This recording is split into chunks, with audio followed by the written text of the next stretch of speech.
Nasib emak-emak si tangan cepat, cuma hitungan 1 detik gasak kalung perhiasan di tengah keramaian.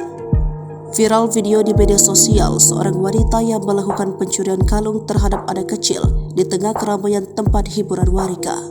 Si wanita ini melakukan pencurian kalung dengan cara menarik kalung seorang anak kecil dengan cepat yang hanya hitungan 1 detik. Tampak dari video yang beredar itu, si anak hanya bisa melongo melihat kalungnya ditarik oleh seseorang dari belakang. Sementara orang tua si anak tak sadar bahwa anaknya jadi korban copet emak-emak si tangan cepat.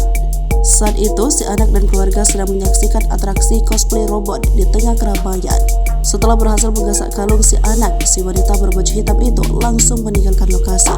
Namun dari rekaman video itu terlihat jelas, tak butuh beberapa lama, akhirnya si emak-emak tangan cepat itu berhasil diamankan petugas kepolisian.